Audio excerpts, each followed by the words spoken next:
Thursday evening mini vlog ಆಗಿರುತ್ತೆ. So ಇವತ್ತು ನಮ್ಮ ಸಂಜೆ ಒಂದು ಡೈಲಿ ರೊಟೀನ್ ಯಾವ ಥರ ಇರುತ್ತೆ ಅಂತ ಶೇರ್ ಮಾಡಿದ್ದೀನಿ.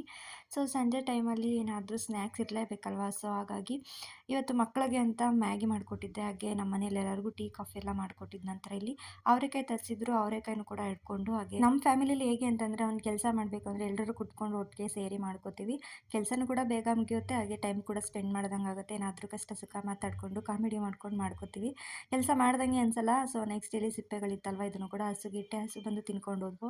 ಹಸುಗಂತೂ ಅವರೆಕಾಯಿ ಸಿಪ್ಪೆ ಅಂದರೆ ತುಂಬಾ ಇಷ್ಟ. ಹಾಗೆ ಇಲ್ಲಿ ಚಿದಕ್ಬೇಳೆ ಮಿಕ್ಸರ್ ಮಾಡ್ಕೊಳ್ಳೋಣ ಅಂತೇಳಿ ಇದನ್ನು ಕೂಡ ಒಣಗಾಕಿದ್ದೀನಿ. ಒಂದು 10 ಮಿನಿಟ್ಸ್ ಇದನ್ನ ಒಣಗಾಕಿದ ನಂತರ ಇಲ್ಲಿ ಕಾಯಿಸಿರೋ ಎಣ್ಣೆಗೆ ಹಾಕಿ ಚೆನ್ನಾಗಿ ಇದನ್ನು ಕ್ರಿಸ್ಪಿ ಆಗೋವರೆಗೂ ಫ್ರೈ ಮಾಡ್ಕೊಂಡು ಎತ್ತಿಟ್ಕೋಬೇಕು.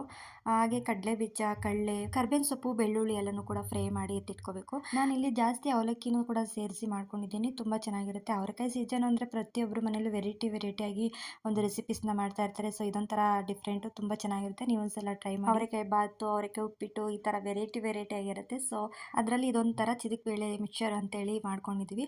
ಇದಕ್ಕೆ ಖಾರದ ಪುಡಿ ಹಾಗೆ ರುಚಿಗೆ ತಕ್ಕಷ್ಟು ಉಪ್ಪನ್ನ ಸೇರಿಸ್ಕೊಂಡು ಚೆನ್ನಾಗಿ ಇದನ್ನು ಮಿಕ್ಸ್ ಮಾಡ್ಕೊಳ್ಬೇಕು.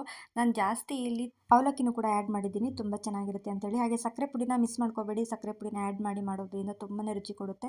ಹಾಗೆ ಕಂಪ್ಲೀಟ್ ವಿಡಿಯೋ ಯೂಟ್ಯೂಬ್ ಚಾನಲಲ್ಲಿ ಅಪ್ಲೋಡ್ ಆಗಿದೆ, ಪ್ಲೀಸ್ ಚೆಕ್ ಮಾಡಿ. Thank you for watching.